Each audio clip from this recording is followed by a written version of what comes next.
என்னடா ஆப்ரேஷன் கூட்டிகிட்டு போகிறதுக்காக சிஞ்சுவையும் நிஞ்சாவையும் கீழே கூட்டிகிட்டு வந்துட்டேன். இவருக்கா சிஞ்சு வந்து வீடெல்லாம் சுற்றி பார்த்துட்டு இருந்தா எங்கே போனால் நாளைக்கு காணோம். வீடு சுற்றி பார்த்துக்கிட்டு இருக்காங்க சிஞ்சு. இத்தனை நாள் எங்கே போகணும்? இவங்களுக்கு மேலே போகணுமா? இங்கே இருக்க வேண்டாமா வீட்டுக்கு? அம்மா கூப்பிட்றாங்கடா நொடியாந்துருக்கு. என் பிள்ளை பாவம் இன்னைக்கு ஆஸ்பத்திரி கூட்டிகிட்டு போக போகிறேன்.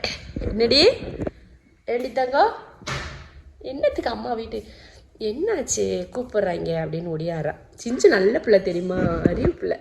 சிஞ்சு அறிவு பிள்ளை. என்னடி நீ அறிவு பிள்ளை தானே? இங்கே பாரு, தண்ணி சாப்பாடு எதுவும் கொடுக்கக்கூடாது. அதனால இவங்களை வந்து கீழே கொண்டு வந்து விட்டுட்டா அவங்க கூட சேர்ந்து சாப்பிட மாட்டாங்க இல்லையா, அதனால் கீழே வந்து விட்டுருக்கேன். 2 பேரும் அப்படியே சுற்றி பார்த்துட்டு பாரு. ஒருத்தர் வந்து ஓடி போய் சோஃபாலாம் பரண்டி எடுத்து முடிச்சு இங்கே வந்து உட்காந்துருக்கா. இவ நின்ஷா. சிஞ்சு வந்து மேலே ஹஸ்பக் ரூமுக்கெல்லாம் போய் பார்த்துட்டு வந்துட்டுருக்கா. சிஞ்சுக்கு எல்லாரையும் விட்டுட்டு இங்கே இருக்கிறது என்னமோ பிடிக்கல போல். அப்படியே மேலே மேலே பார்க்குறா. மேலே போகணும், கீழே வரணும். 2 பேரும் மேலே போகிறதுக்கு தான் யோசிக்கிறாங்கன்னு நினைக்கிறேன். ஏன்னா மேலேயே பார்த்துக்கிட்டு இருக்கிறாங்க. பிள்ளைங்க அங்கே வாசலில் நிற்கிறானுங்க. 10 நாள் இவங்களை வச்சு எப்படி மெயின்டைன் பண்ண போகிறேன்னு தெரியல இந்த 2 பேர்த்தையும். என்னடி சிஞ்சு, என்னடி சிஞ்சு வேறு பசி தாங்க மாட்டா. இன்னைக்கு இனிமேல் சாப்பிடவே கூடாது. நைட்டு வரைக்கும் சாப்பிட முடியாது. நாளை காலையில், நைட்டு வரைக்கும் இல்லை, நாளை காலையில் தான் சாப்பிடணும். நைட்டுமே தண்ணி தான் கொடுக்க சொல்லுவாங்க. எப்படி பசி தாங்குவான்னு தெரியல. நின்சா பிரச்சனை இல்லை, அவள் அதிகமாக சாப்பிட மாட்டாள். கிளம்பியாச்சு, ஹாஸ்பிட்டல் கிளம்பியாச்சு. ஒருத்தர் உள்ளே போயாச்சு. சிஞ்சு வந்து விவரம் ஆயிடுச்சு. ஆஹா கூடையை தூக்கிட்டாங்கடா, எங்கேயோ போகிறாங்கடான்னு தெரிஞ்சு போய் கூடையை கண்டதுமே ஓடி போயிடுச்சு சிஞ்சு. அப்புறமா தான் நின்ஷாவுக்கு வந்து தெரியல. ஏன்னா இது வரைக்கும் எங்கேயும் வெளியில் போனது இல்லையா. கூட போட்டால் நம்ம உள்ள அமுக்கமாக தூங்கிக்கலாம் அப்படின்னு சொல்லிட்டு உள்ளே போய் படுத்துக்கிட்டா. சிஞ்சுக்கு தெரிஞ்சாங்க பாருங்க, அப்படியே மூஞ்ச பாருங்க எப்படி வச்சுருக்கு. இவ்வளோ நேரம் நல்லா சுற்றிக்கிட்டு இருந்துச்சு. இப்போ பாருங்க மூஞ்சி பாவமாக வச்சுட்டு. என்னடியே போகலாமா? சிஞ்சுமா போவோம். சிஞ்சு போகலாம், வா போகலாம். ஒடியா நீ வந்துட்டியா வெளியில? சிஞ்சு கத்தாதடா. ஓ புள்ள இப்படி அமைதியா இருக்கான் பாரு. நீ தான் கத்துற. உனக்கு தெரிஞ்சு சிஞ்சுக்கு நல்லா தெரிஞ்சு போச்சு. இவங்க ஆஸ்பத்திரி கூட்டு போறாங்கடா. கூடையில வச்சு கூட்டு போனாலே இவங்க ஆஸ்பத்திரிக்கு தான் போறாங்க. ஆனா அவன் பாருங்க சபத்து தூங்குது. ஆஸ்பத்திரிக்கு கூட்டிட்டு வந்து வச்சாச்சு. சிஞ்சுக்கு வந்து தெரிஞ்சு போச்சு. அவன் வீட்லயே கண்டுபிடிச்சிட்டா நம்மளே ஆஸ்பத்திரி கூட்டு போறாங்கடாடு. ஆனா என்னத்துக்கு கூட்டு வந்திருக்காங்கன்னு சிஞ்சுக்கு தெரியாது. என்ன சிஞ்சு?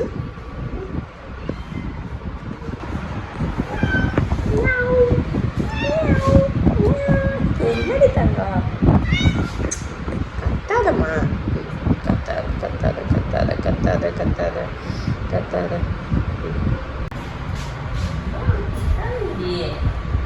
பிள்ளைக்கு கொஞ்சிறதுக்கெல்லாம் இப்போதான்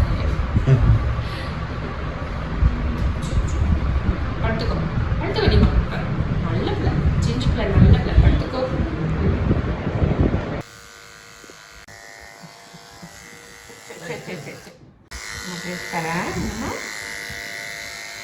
நின்ஷாவுக்கு வந்து தலை ஆப்ரேஷன் பண்ண இடத்துல எல்லாம் பார்த்தீங்கன்னா அந்த ஹேர்லாம் ரிமூவ் பண்ணிவிட்டு ஒரு இன்ஜெக்ஷன் ஒன்று போட்டுட்டு விட்டுட்டு போயிட்டாங்க. அடுத்து வந்து சிஞ்சுக்கு ரெடி பண்ணுவாங்க. இவளுக்கு வந்து 1/2 மணி நேரம் வெயிட் பண்ணணும். அதுக்கப்புறம் தான் மறுபடியும் அனஸ்தீசியா கொடுத்து ஆப்ரேஷன் எடுத்துகிட்டு போவாங்க. அதுக்காக வெயிட் பண்ணிட்டு இருக்கோம். அதுக்குள்ளே சிஞ்சுவே ரெடி பண்ணிடுவாங்க. இவள் வந்து ரொம்ப விடக்கூடாதாமா. கையை எடுக்கவே கூடாது, கையை பக்கத்துலேயே வச்சுக்கோன்னு சொல்லிட்டு உட்காந்துட்டு இருக்காங்க. சரிடா, ஒன்றும் இல்லை, இன்னைக்கு ஒரே நாள் என்னம்மா. படுத்துக்கோ படுத்துக்கோ படுத்துக்கோ. சொல்கிறதெல்லாம் கேட்குறா இன்னைக்கு என்னம்மா. தூங்கிக்கோமா, நீ தூங்கிக்கோ. நாய் கத்துறானா?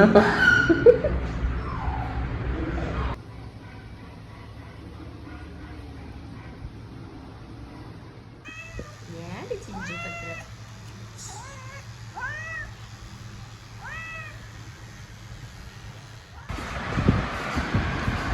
பிள்ளைக்கு முடிச்சுட்டு வந்துட்டாங்க.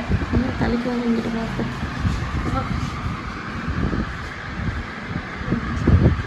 மயக்கத்தில் இருக்கா. இனியும் சீக்கிரமாக கண்ணு திறக்கல. அவள் சிஞ்சு வந்து சீக்கிரம் ஆகிட்டானா. இவன் வந்து கொஞ்சம் ஆகிறதுக்கு லேட் ஆகுது அப்படின்னு சொன்னாங்க. சரி பார்க்கலாம், சின்ன பிள்ளை தானே அதனால கூட இருக்கலாம். ஷாஷா வந்து 3 வயசு, இது குழந்தை 7 மாதம்.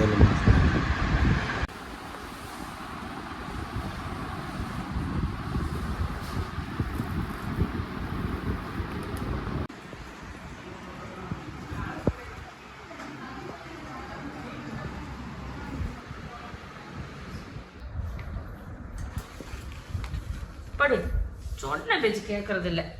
வெளியில இதை திறந்து விரிக்கிறதுக்குள்ள ஒரே ஓட்ட ஓடுதுன்னா இந்த சிஞ்சம். என்ன நீ 10 நாளைக்கு இப்படிதான் சாசாவை எப்படியெல்லாம் பாடுபடுத்தினீங்க என்னடான்னு சொல்லி. அதனால நீ இங்கதான், நீ 10 நாளைக்கு இங்கதான் சரியா? தலையிலே கை வச்சுட்டு போட்டு நீசா தங்க பிள்ளை. துணியை வேற இந்த மாதிரி மேலே கட்டி விட்டு அனுப்பிச்சிட்டாங்க 2 பேர்த்துக்குமே. படுத்துக்கோ, சமத்து பிள்ளையா படுத்துக்கோங்க தங்க பிள்ளை. அவ மட்டும்தான் அடங்குறது இல்லை. நம்ம வீட்டில் என்னன்னா, நான் முன்னாடியே சொன்னதா, ஃபீமேல் கேட் வந்து கம்மியாக இருந்ததுனால நான் ஃபீமேல் கேட்டுக்கு வந்து சர்ஜரி பண்ணியாச்சு. ஃபேமிலி பிளானிங் 2 பேருக்குமே, சிஞ்சுக்கும் பண்ணியாச்சு, நின்ஷாவுக்கும் பண்ணியாச்சு. அடுத்து இனி வந்து குட்டிங்க வந்து தான் இருக்குது. அவங்க வர்றதுக்கு இனி 6 மாதம் இருக்குது. இனி 3 அவங்களில் 3 பேருக்கு மட்டும் 6 மாதத்துக்கு அப்புறமும் பண்ணால் போதும். இப்போ தான் 2 மாதம் ஆயிருக்கு இல்லையா, அவங்களுக்கு இனி 6 மாதத்தில் பண்ணால் போதும். அதுக்குள்ளே இவங்களுக்கு பண்ணி விட்றலாம் அப்படின்னு சொல்லி 2 பேருக்கும் ரொம்ப சக்ஸஸாக முடிஞ்சேன். காலையில் வீட்டில் 8:50க்கு கிளம்பி இப்போ வீட்டுக்கு வர்றப்போ 3:15 3:30 ஆயிடுச்சு. வீட்டுக்கு வர்றதுக்கு வரலாம் 3:25 ஆயிடுச்சு. வீட்டுக்கு அங்கே 3 மணிக்கு கிளம்புனோம், 3:25 ஆயிடுச்சு. நாங்கள் காட்டன் சிட்டியில் தான் பண்ணோம்னு சொல்லி உங்களுக்கு முதல் வீடியோவில் நான் சொல்லியிருப்பேன். பண்ணி ரொம்ப டயர்டாக இருக்குது, தலையெல்லாம் வலிக்குது. எவ்வளோ நேரம் நின்றுக்கிட்டே இருக்கிறது, உட்காரக்கு தண்ணி இல்லாமல், சோறு தண்ணி இல்லாமல் அவ்வளோ நேரம் அங்கே வெயிட் பண்ணுறது அவ்வளோ கஷ்டமாக போச்சு. சரி பரவாயில்ல, இதோட 2 பேருக்கு முடிஞ்சு ஒன்றொன்னா பண்ணியிருக்கலாம். சரி ஒவ்வொன்றா 10 நாள் வெயிட் பண்ணி பண்ணுறதுக்கு ஒரே டைம் பண்ணிட்டோம்னா 2 பேரும் ஒரே டைமில் ரெக்கவர் ஆகிடுவாங்க அப்படின்னு சொல்லிட்டு பண்ணி முடிச்சாச்சு. இனி வந்து நமக்கு எந்த பயம் இல்லை. இனி அவங்க ப்ரெக்னென்ட் ஆவாங்கன்ற ஒரு பயமே. இனி அவங்க ஜாலியாக இருப்பாங்க. ஆனால் சொல்லப்போனால் நம்ம ஷாஷா வந்து சர்ஜரிக்கு அப்புறம் இன்னும் நல்லா ஒரு ரொம்ப யங்காக ஃபீல் பண்ணுற மாதிரியே இருக்கான். ஏன்னா முன்னை விட இப்போ அதிகமாக அவன் ஓடுறது, ஆடுறது, விளையாடுறது இந்த மாதிரியெல்லாம் நல்லா பண்ணிக்கிட்டு இருக்கான். நிறைய பேர் கமெண்ட்லேயும் சொல்லியிருந்தீங்க, மேல் கேட்டுக்கு வந்து ஃபேமிலி பிளானிங் பண்ணி விடுங்க அப்படின்னு சொல்லியிருந்தீங்க. மேல் கேட்டுக்கு பண்ணுறதை விட ஃபீமேலுக்கே பண்ணுறது நல்லதுன்னு தோணுது. ஏன்னா நம்ம வீட்டில் செலவுங்களை பார்க்குறப்போ எந்த கேட்டு அதிகமாக இருக்கோ அவங்களுக்கு பண்ணாமல் கம்மியாக எந்த கேட்டு இருக்கோ அதுக்கு பண்ணலான்னு தான் நான் வந்து பிளான் பண்ணியிருக்கேன். அவங்களுக்கு மேல் கேட்டுக்கு வந்து பண்ணலைனாலும் பிரச்சனை இல்லை, அந்தளவுக்கு அக்ரெசிவெலாம் ஆக மாட்டாங்க. ஏன்னா நம்ம வீட்டு பூனை குட்டிங்க அந்தளவுக்கு ரொம்ப கோவமாலாம் இருக்க மாட்டாங்க. ரொம்ப சாஃப்டான ஒரு கேரக்டர் தான் எல்லா குட்டிங்களுமே. சிஞ்சு மட்டும்தான் இப்போ சர்ஜரி பண்ணுறதுக்கு முன்னாடி அந்த இதெல்லாம் ஹேர் ரிமூவ் பண்ணுவாங்களா, அப்போ வந்து கொஞ்சம் கோவம் இல்லை, அவளுக்கு அது வந்து பயம். அந்த ட்ரிம்மர் சவுண்டுக்கு அந்த உடம்புல போடுறதுக்கு அது வந்து அப்படியே எந்திரிச்சு ஓட பார்த்தா. மற்றபடி வேற கோவமாக கடிக்கிறது, பரண்டுறது, ஒருன்னு கத்துறது அந்த மாதிரியெல்லாம் பண்ணல. இல்லை மாமா நீட்டாக தான் பண்ணேன், அந்த அளவுக்குலாம் இல்லை. அவர் கையை இப்படி பிடிச்சிச்சு, ஆனால் ஒரு பரண்டலை. அந்த அளவுக்கு ரொம்ப நல்ல பிள்ளைங்க நம்ம பிள்ளைங்க. இப்படி பிடிச்சிருந்துச்சு, வேற இல்லை.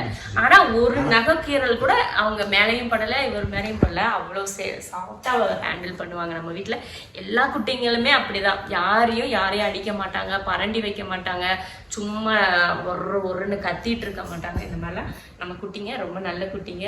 இனி வந்து என்னன்னா 10 நாளைக்கு அப்புறமா நம்ம இதுக்கு முன்னாடி ஷாஷாக்கு என்ன சொன்னாங்களோ அதே ஃபார்மெட் தான் இவங்களுக்கு. சாயங்காலம் 7 மணியை போல இளநீ இல்லைன்னா தேங்காய் தண்ணி கொடுங்க அப்படின்னு சொன்னாங்க. ஆனால் ஃபுட்டு இன்னைக்கு ஃபுல்லாக கொடுக்கக்கூடாது.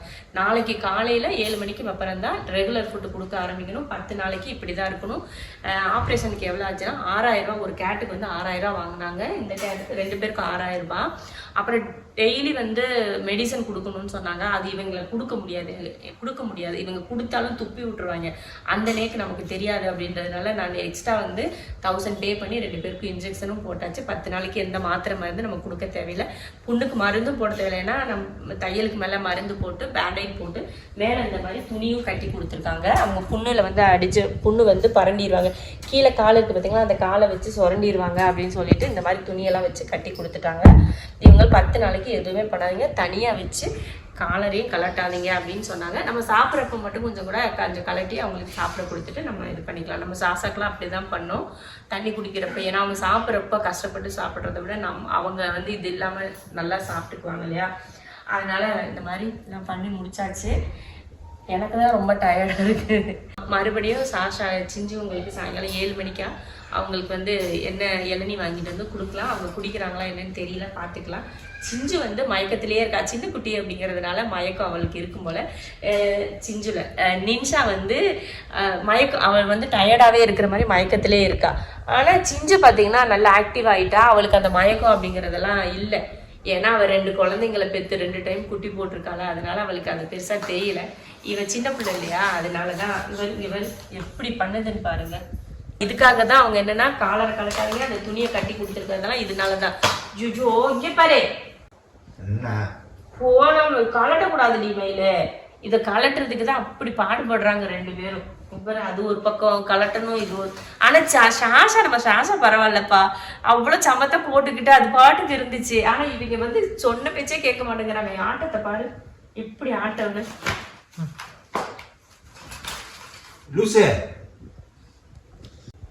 அவ்வளவுதான், இதோட நம்ம சாயங்காலமா பார்க்கலாம். இளநீ நல்லா இருக்கு, நம்ம கொஞ்சம் ஆட்டை போட்டுக்கலாம். ஏன்னா இவங்க கூட ஆஸ்பத்திரியில இருந்து நானும் தானே டயர்டா இருக்கேன். அப்ப நானும் தானே இளநீ குடிக்கணும். குடிக்கிறோம், அவளுங்க குடிக்கிறாங்களா என்னன்னே தெரியல. முதல்ல குடிக்கிறாங்களான்னு பார்ப்போம். கொஞ்சம் கொஞ்சம் குடிப்பாங்க. என்ன இத்தனோண்டு தான் வருது. கூட நிறைய ஆசைப்பட்டேன். செம்பு கூட சிஞ்சுக்கு கொஞ்சம், எனக்கு கொஞ்சம், மின்சாக்கு கொஞ்சம், நின்சாக்கு கொஞ்சம். இது கூட கொடுப்பேன் தேங்காய். இந்தாங்க, இது வந்து சிஞ்சுக்கு, இது வந்து நின்ஷாவுக்கு, இது எனக்கு. சிஞ்சோ இளநீ தண்ணி குடிங்க பாப்பா. குடி குடிமா குடிமா, அதுக்கு மேல நீ குடிமா தங்கம். குடிங்க தங்கம், குடி. இதான் குடிக்கணும். சாப்பிடு, குடி, தண்ணியை குடி. தண்ணியை குடி, தண்ணியை குடுறா, தண்ணியை குடுறா. குடி தங்கப்பிள்ள, தங்கப்பிள்ள குடிச்சிருங்க. வெளியே வேண்டாம், வெளியெல்லாம் வேணாம், நீ குடி. குடி, இல்லைன்னு அம்மா இது காலர் போட்டு விட்டுருவேன். வேணாமா, குடி. அவங்களுக்கு இந்த துணிகளை கட்டி விட்டுருக்காங்கல்ல, அது பிடிக்கல. தங்கப்பிள்ள நின்ஷா எந்திரிங்க. இந்தடி தங்கப்பிள்ள குடிங்க, அழகு குடிங்க. குடிமா, குடிச்சிருங்க தங்கம்.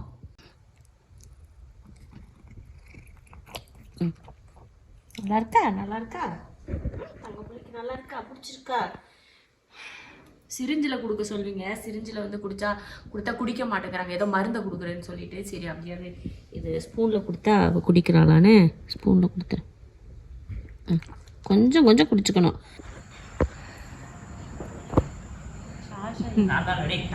எத்தனை பேரா? 2 பேரா? கருப்பணி பயம் இருக்குல்ல, அப்புறம் இது சிஞ்சுவும் நின்ஷாவும் கீழே இருக்காங்க, மேலே குட்டிங்கெல்லாம் இருக்காங்க. என்ன பண்ணுறாங்க, அவங்க அம்மாவை மிஸ் பண்ணுறாங்களான்னு பார்க்க வந்தால் அவங்க ஜாலியாக விளையாடிட்டு இருக்கானுங்க. ஒரு அம்மா இல்லையேன்னு கவலை இருக்கா எங்களுக்கு. எது காண நீ எடுத்துட்டு வந்த மீதியே.